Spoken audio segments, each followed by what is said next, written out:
오늘 저는 헌신은 이렇게 그런 제목입니다. 하나님 앞에 어떻게 헌신해야 될까 하는 이야기입니다. 제가 참 존경하는 양문교회 우리 공용준 목사님, 원로 목사님 추대 예식과 담임 목사님 우임 감사 예배가 7월 4일 날 주일날 있었습니다. 저는 이제 축사 순서를 맡아서 이제 가게 됐는데 예배를 드리면서 가장 감명 깊었던 가슴이 뭉클했던 장면이 있었습니다. 그것은 40년 동안 목회를 하시면서 사모님이 약사하셨기 때문에 성전을 건축하는데 집을 3번이나 팔아서 바친 그 원로 목사님께서 답사를 하셨습니다. 답사. 그 답사의 내용을 제가 한번 읽어보도록 하겠습니다. 참 눈물이 납니다. 40년이라는 긴 시간 동안 모든 것을 다 바친 그 목사님의 답사입니다. 원로 목사 추대에 대한 답사인 시간이지만 제가 하나님 앞에서 그리고 여러분들 앞에서 무슨 할 말이 있겠습니까? 다만 고맙습니다, 감사합니다, 그리고 죄송합니다 라는 3마디의 말밖에는 드릴 말씀이 없습니다. 40년 전 하나님의 강권하시는 손에 붙들려 성남시에서 가장 가난한 사람들이 모여 사는 남한산성 및 꼴짝이 조그마한 방 한 칸에서 시작한 교회가 이제는 아름다운 교회가 되었습니다. 뒤돌아보면 모두 다 하나님의 은혜였고 하나님의 은혜 앞에서 순종으로 따라오신 성도 여러분들의 피와 땀과 눈물이 어린 수고와 헌신의 결과였음을 고백하지 않을 수가 없습니다. 성도 여러분, 참으로 수고 많이 하셨습니다. 참으로 감사합니다. 이제 젊고 다양한 경험과 리더십이 있는 박준수 목사님을 위임 목사로 모시고 새롭게 시작하는 양문교회와 성도 여러분의 앞날에 시온의 대로가 활짝 열려 있음을 믿으며 하나님의 영광과 찬양을 올려드립니다. 구약성경 역대하 7장 16절에서 솔로몬이 지은 성전을 향하여 내 이름을 영원히 여기에 있게 하면 내 눈과 내 마음이 항상 여기에 있으리라 말씀하신 것을 기억합니다. 개척자는 영원히 개척자의 마음을 갖습니다. 저에게 있어서도 양문교회는 제 삶의 이유였고 목적이었습니다. 제 혈관에서 더운 피가 식을 때까지 개척할 때의 그 마음으로 교회를 사랑하고 헌신하며 기도할 것을 다짐해 봅니다. 성도 여러분, 지나간 40년 동안 양문교회와 성도 여러분들 때문에 참으로 행복했습니다. 여러분들과 함께한 40년 참으로 감사드립니다. 참 40년이라는 시간이 얼마나 긴 시간입니까? 모세가 이스라엘 백성들을 광야에서 인도했던 그 40년의 세월. 얼마나 많은 일들이 있었을까요? 그럼에도 불구하고 개척자의 마음으로 다시 헌신하겠다. 그렇게 다짐을 하는 목사님의 그 답사를 듣고 참 눈물이 났습니다. 또 감동이 됐습니다. 자, 오늘 본문에는 헌신은 이렇게입니다. 헌신은 어떻게 해야 될까 하는 거죠. 자, 오늘 말씀은 성막 건축에 참여할 자원자들을 모집하고 만들 품목에 대한 설명이면서 이스라엘 백성들이 각종 예물을 자원하는 마음으로 헌신하는 헌신의 내용이 기록되고 있는 본문입니다. 이 성도는 거룩한 하나님의 성전을 구성하는 재료이죠. 만약 어느 중에 어느 한 사람이라도 빠지거나 역할을 소홀히 한다면 온전한 성전, 온전한 교회는 세워질 수가 없는 거죠. 우리는 보통 이렇게 생각합니다. 나 하나가 좀 못하면 어떻고, 내 하나가 빠지고, 내 하나가 좀 게으름을 피면 어떨까, 내가 별거라고, 이런 생각을 하면 큰 잘못입니다. 그건 엄청난 과소평가죠. 나 한 사람은 얼마나 소중한지 모릅니다. 자신의 위치에서 교회를 바로 세워나가는 그런 하나님의 일꾼들, 오늘 본문은 그런 아름다운 헌신의 이야기입니다. 자, 헌신은 이렇게, 헌신을 어떻게 해야 될까 하는 거예요. 그 첫 번째 이야기입니다. 그 첫 번째는 감동된 마음과 자원하는 마음으로 헌신하라 하는 것입니다. 따라하세요. 감동된 마음과 자원하는 마음으로, 감동된 마음과 자원하는 마음으로 헌신하라 그랬습니다. 오늘 21절에 보니까 마음이 감동된 모든 자와 자원하는 모든 자가 그랬고요. 22절도 곧 마음에 원하는 남녀 그랬습니다. 26절도 그랬죠. 26절도 마음에 감동을 받아. 29절에도 마음에 자원하는 남녀는 그랬어요. 그러니까 오늘 이 말씀 속에서 반복되는 단어가 있죠. 그 반복되는 단어가 세 단어입니다. 하나가 뭐냐? 마음이, 마음. 또 하나는 자원함이에요. 자원함. 마음 자원함. 그런데 오늘 본문에 반복되는 단어가 모든입니다. 모든. 자, 마음, 기쁜 마음, 자원하는 마음, 그리고 모두 다 헌신해야 한다 하는 것입니다. 잘 생각해 보세요, 여러분. 우리가 꼭 헌신을 해야 할 때 헌신을 하지 못하면 어떻게 될까 하는 것입니다. 자, 여러분 꼭 헌신해야 될 때가 있고 헌신해야 될 일이 있어요. 근데 헌신을 안 했어요. 어떻게 될까요? 이렇게 물어보면 헌신할 때와 헌신할 기회에 헌신하지 않으면 어떻게 됩니까? 이렇게 물어보면 성도들의 대답은 거의 비슷합니다. 하나님 앞에 복을 받지 못합니다. 이런 대답이죠. 그러나 좀 더 생각해 보면 그 말도 맞는데 헌신해야 할 그때와 그 시기를 놓치면 안타깝게도 시험에 빠져버리고 마는 것입니다. 이것이 성경입니다. 시험에 빠져요. 시험. 마음의 감동된 마음은 하나님의 은혜를 받았기 때문에 가능한 거예요. 하나님의 은혜. 자, 막달라 마리아 향유 옥합을 깨뜨려서 주님 앞에 헌신합니다. 막달라 마리아 헌신해.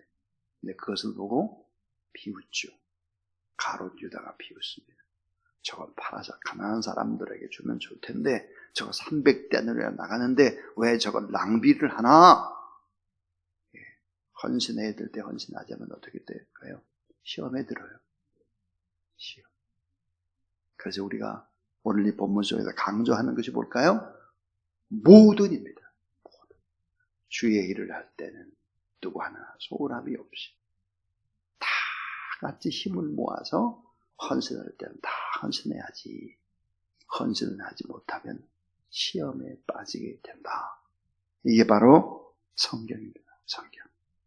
마음의 감동된 마음, 자원하는 마음은 다 뭘까? 하나님의 은혜, 성령의 능력의 역사하심입니다. 그 역사하심을 따라가야 되는 것이죠.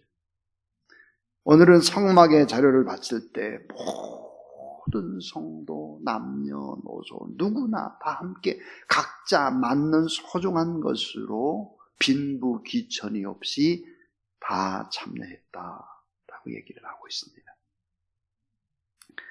빌립보 4장 19절에 보면은, '이렇게 고백을 합니다. 나의 하나님이 그리스도 예수 안에서 영광 가운데 따라하세요. 그 풍성한 대로 너의 모든 쓸 것을 채우시리라. 예. 나의 하나님이 그리스도 예수 안에서 영광 가운데 그 풍성한 대로 너희 쓸 것을 다 하나님이 채우실 것이다 그랬습니다. 이 말을 우리가 믿어야 합니다. 교회라고 하는 공동체는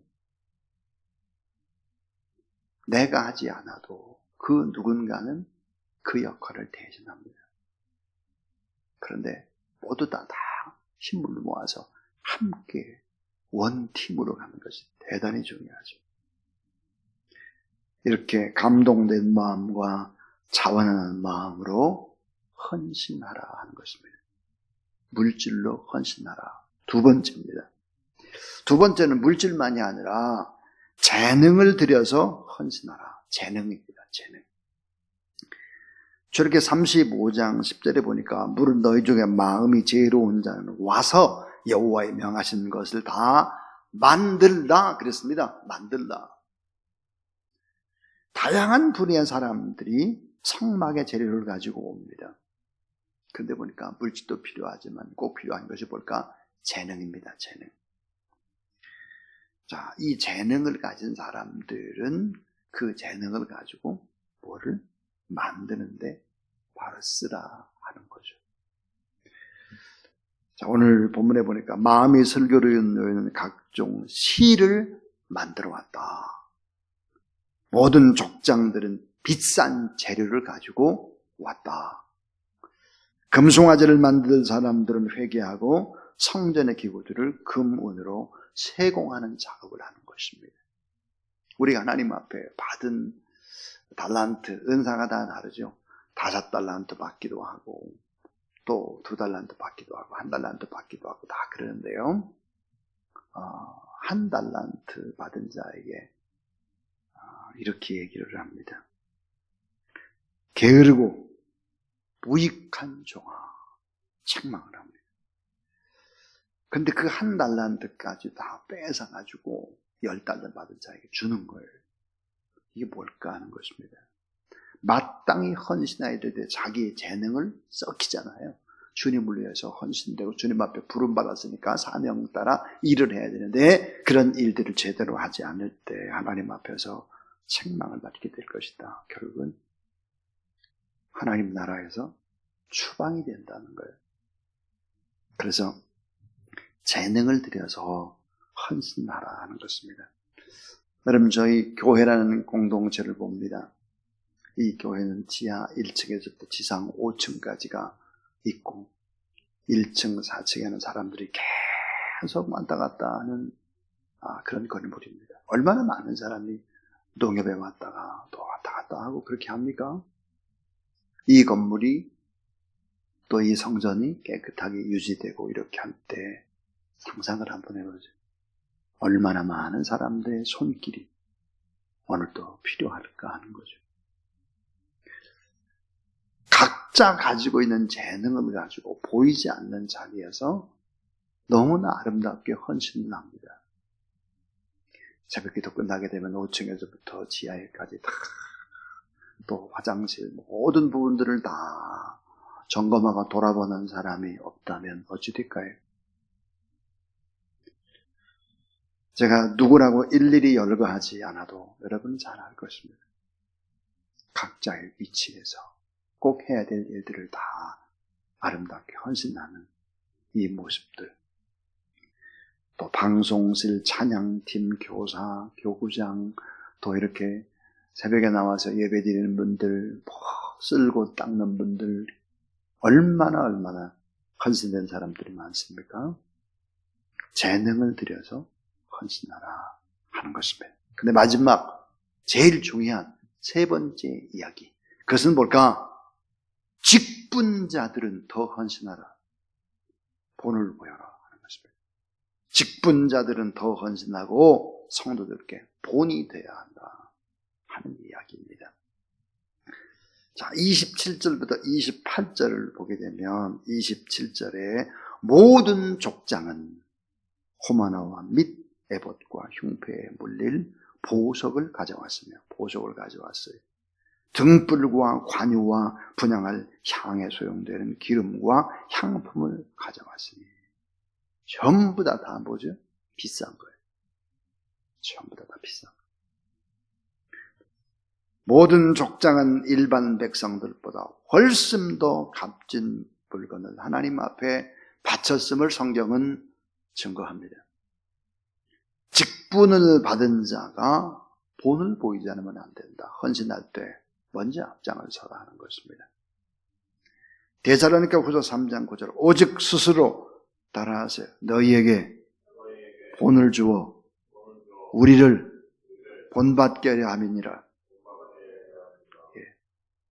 바울은 이런 고백을 합니다. 내가 예수 그리스도를 본받은 것처럼 너희들은 나를 본받는 자가 되라. 이거 엄청난 얘기예요. 내가 예수 그리스도를 본받은 것처럼 너희는 나를 본받는 자가 되라. 와, 어떻게 당당하게 바울은 이런 얘기를 할 수 있을까? 제가 서두에서 40년 동안 목회를 하신 원로 목사님께서 추대식에서 답사를 할 때 참 감사합니다, 고맙습니다, 그리고 죄송합니다. 늘 부족하다고 자기 자신을 내려놓을 수밖에 없고 모두 다 하나님의 은혜였습니다라고 고백을 하고, 그런데 바울은 나를 본받으라 그랬습니다. 이게 참 보통 일이 아니죠. 저도 좀 이런 고백을 이 강대상에서 한 번이라도 했으면 참 좋겠다 싶어요. 내가 예수님 본받는 것처럼 성도들도 나를 본받으시오. 전 잘 못할 것 같더라고요. 어쨌든 직분자들 더 헌신하고 성도들에게 본이 되라 하는 것입니다. 예수 그리스도는 제자들의 발을 씻음으로 섬기고 사랑하는 본을 보여주십니다. 맡은 자에게 구할 것은 충성이니라. 어떻게? 물질로, 재능으로, 몸을 바침으로, 시간을 들임으로, 기도함으로 하나님 앞에 아름답게 헌신하라. 그런데 직분자들은 더 헌신하라. 직분자들은 성도들에게 본이 되라 하는 것입니다. 너무 중요한 얘기죠. 얼마나 중요한 얘기. 이야기의 결론은 이거예요. 그런 헌신만 하라고 하느냐? 결코 그렇지 않습니다. 헌신하는 삶은 축복의 열매로 나타나게 됩니다. 행복에 놀라운 축복으로 나타나죠. 자, 여러분 새벽에 나와서 하나님 앞에 예배드리고 중보기도 하잖아요. 아픈 사람들을 위해 기도하고, 어려움 당한 분들, 또 선교사님들 이런 분들을 또 기도하고, 여러분 기도하는 사람이 또 돕는 거예요. 기도하는 사람이 또 자기만을 위해서 물질을 쓸 수가 없어요. 기도하는 사람은. 그런 사람들이 어떻게 될까 하는 거예요. 아리스토텔레스라고 하는 철학자가 이런 말을 했어요. 모든 사람은 행복을 최고의 목표로 삼는다 그랬어요. 행복이 최고의 목표다 그랬는데, 잘 생각하세요. 행복이라고 하는 것은 내가 스스로 노력해서 행복해지느냐? 천만의 만만의 말씀입니다. 행복은 그렇게 되는 게 아니에요. 내가 노력해서 되는 것이 아닙니다. 행복은 어떻게 올까요? 하나님이 다른 사람을 통해서 내게 행복을 줍니다. 행복이 내가 노력해서 내가 쟁취할 수 있는 것이 아니에요. 하나님의 은혜로 내가 나누고 베푼 많은 사람들, 그들이 나에게 행복을 주는 사람입니다. 행복은 하나님을 사랑하고 영혼을 사랑하고 다른 사람이 행복할 수 있도록 우리가 도와주고 씨를 뿌리고 계속해서 그렇게 해야 행복이 나한테 오는 거예요.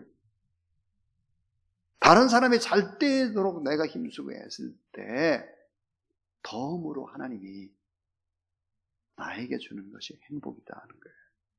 그러므로 예수 그리스도의 사랑을 온 세상에 실천하고 헌신하고 또 기도로 또 오늘 이 아침도 헌신을 할 때 하나님께서 우리에게 베푸는 것이 뭘까?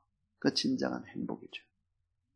자, 출애굽기 35장 29절 말씀을 보겠습니다. 자, 29장 29절입니다. 한번 같이 읽죠. 시작. 마음에 자원하는 남녀는 누구나 여호와께서 모세의 손을 빌어 명령하신 모든 것을 만들기 위하여 물품을 드렸으니 이것이 이스라엘 자손이 여호와께 자원하여 드린 예물이니라. 잘 보세요. 마음에 자원하는 남녀는 누구나 여호와께서 모세의 손을 빌어 명령하신 모든 것을 만들기 위하여 모세의 손을 빌었어요. 여러분의 손을 빌려야 돼요. 여러분의 손을 빌려서 다른 사람을 축복하는 거예요. 물품을 드렸으니 이것이 이스라엘 자손이 여호와께 자원하여 드린 예물이니라. 그렇습니다. 그러므로 헌신하는 삶은 헌신으로 고생으로 끝나는 것이 아닙니다. 행복으로 아름다운 열매로 내게 돌아오는 것이죠. 더 크게 돌아오죠. 그게 축복이다 하는 것입니다. 오늘 헌신은 이렇게, 그래서 아름다운 헌신에 관한 얘기였습니다. 감동된 마음과 자원하는 마음으로 헌신하라 하는 것이고요. 재능을 들여서 헌신하라. 재능을 들여서. 또 하나는 직분자들은 더 헌신하고 성도들께 본이 되어야 한다. 많은 사람들이 나의 뒤를 따라오게 될 것입니다. 하나님 앞에 아름답게 헌신하는 저와 여러분, 그래서 참 행복을 누리는 그런 은혜가 있게 되기를 주님의 이름으로 축복합니다.